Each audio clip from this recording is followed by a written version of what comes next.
invite back on stage Ms. Teresita Cambe Castillo and Sir Armand Benko. And now we would call on our executives from DigiPlus, as you will now have our signing and oath of commitment. First off, we'd like to call on stage the chairman of DigiPlus, Mr. Eusebio Tanco. Again, a round of applause to them.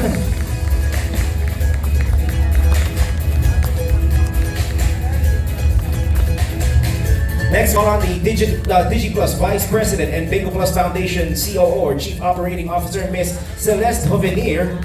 And to complete our esteemed guests on stage, we'd like to call on the Executive Director of Bingo Plus Foundation, Ms. Angela Winiki. There you go. Natin for our contract signing, or for our commitment signing rather. We'd like to call on DigiPlus Head Internal Audit Attorney Rosalyn Batay.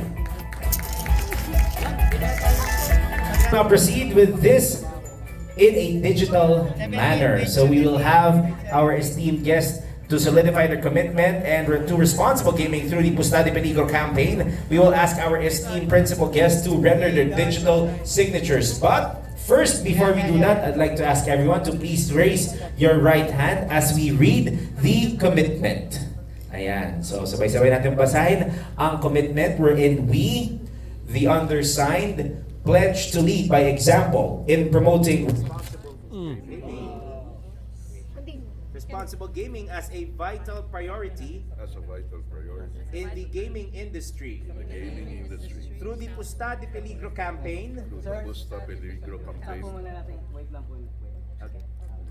So much to us, to DigiPlus and the Bingo Plus Foundation. Now, I think we shall proceed again with the oath of commitment that we will do. I'll ask again our esteemed guests to raise their right hand as we all recite the commitment wherein we, the undersigned, pledge to lead by example in promoting responsible gaming as a vital priority in the gaming industry. Through the Pusta de Peligro campaign, we commit to championing prevention, education, and intervention to ensure gaming is safe, balanced, and enjoyable for everyone.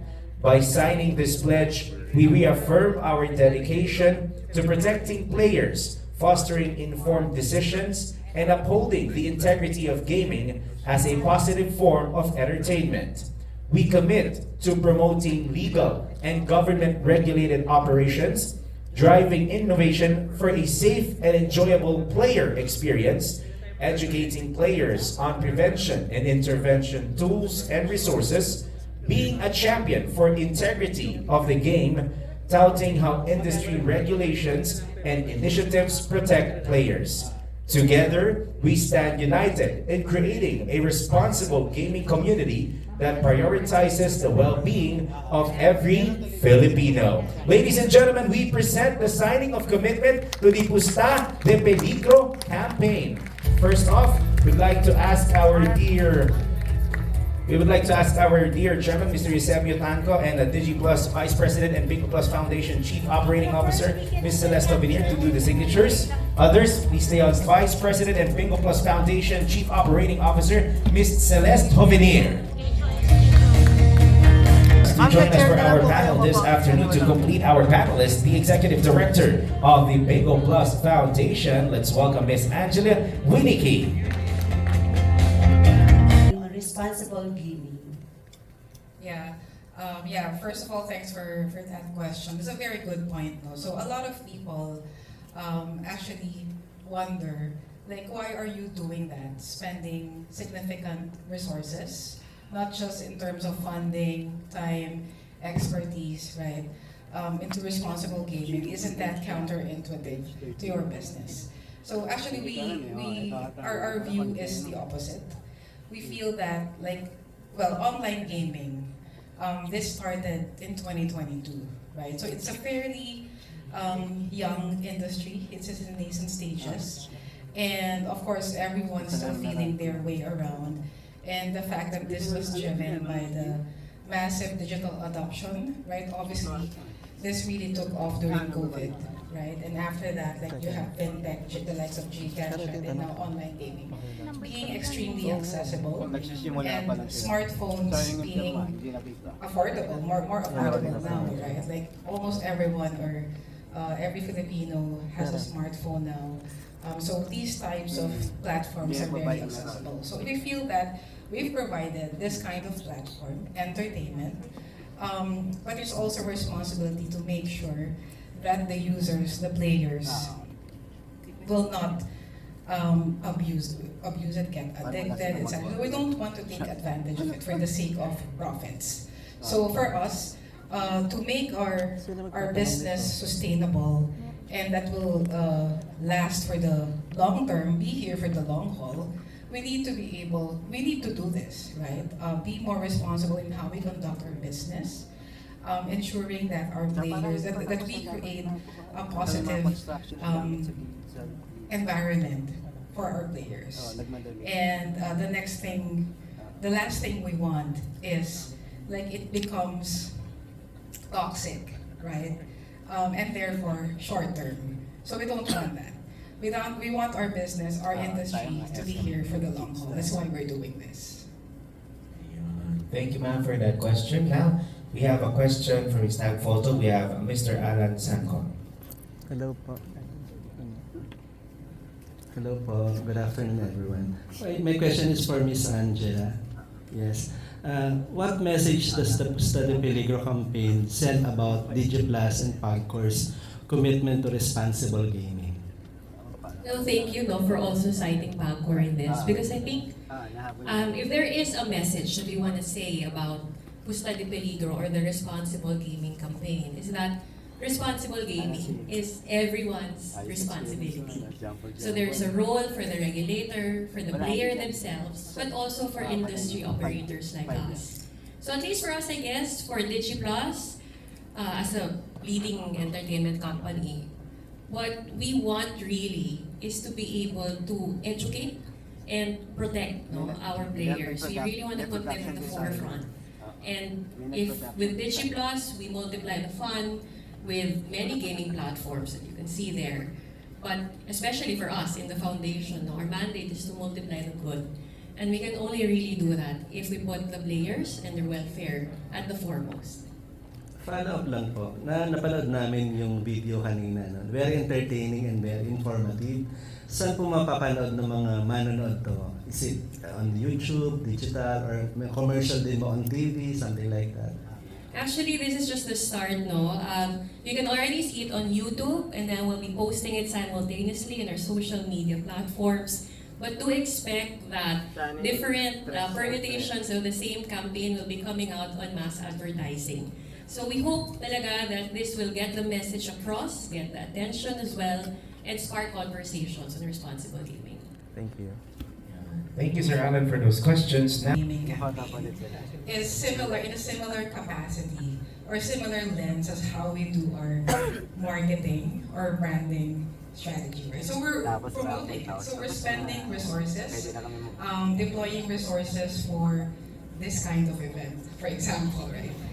In producing the videos, in producing the other promotional materials, right? So similar to how we would promote our products like Bingo Plus, Amino Plus, etc. So that's the kind of perspective we're looking into it. We really need to get the word out there. So it's actually the similar capacity, no? So we spend obviously financial resources, time, and expertise on this. And we look at it as a way to not just promote it. Well, we don't distinguish it from the way we promote our products, right? So we also want our players to know that when they play, they have to be mindful, they have to play responsibly. Yeah, and then, actually, I think other than, this in itself, the campaign itself is a sizable investment. But I'd also like to point out that even before that this whole campaign, all the videos that you've seen before that has come out, we've also made investments inside our own platform. I think you saw that earlier, no? That we have our KYC software, we have now our responsible gaming tab.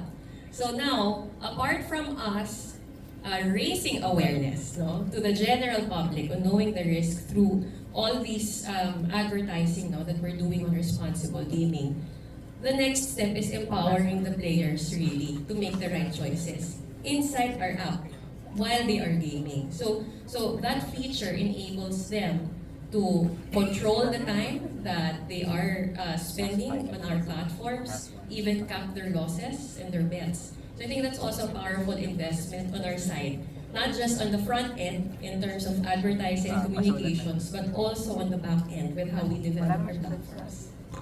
First of all, we want to thank all of you for being here and supporting us in this event.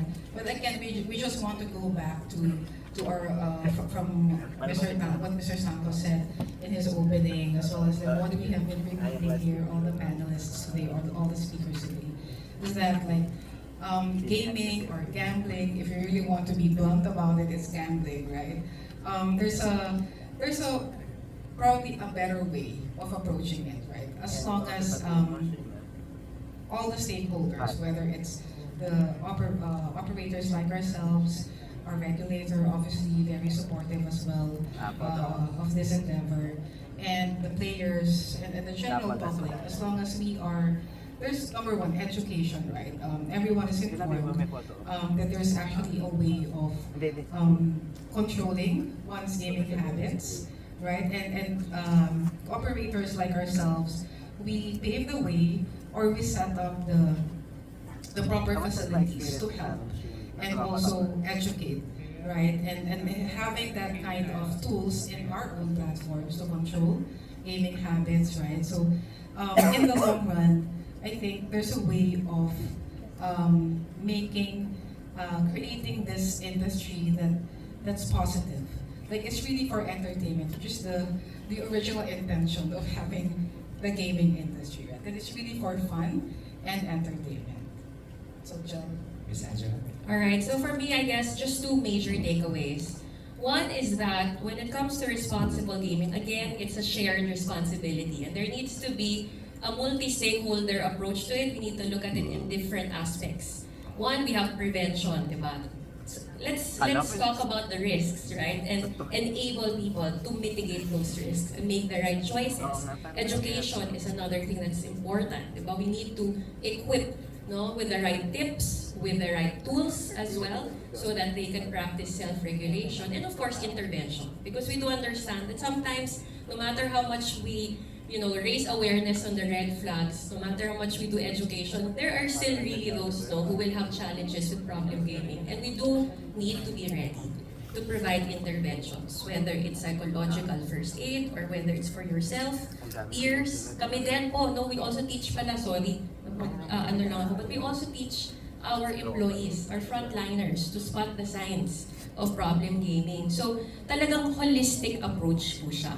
And I think that leads me to my second point, that honestly, we cannot do it alone. We're very grateful that PAGCOR provides guidance. We have our experts like Ms. Chit, Mr. Arman also helping us in designing this. But we do need everybody's help, all of you here. As the main medium of communication to the Filipinos, I hope that you will join us also in campaigning for responsible gaming.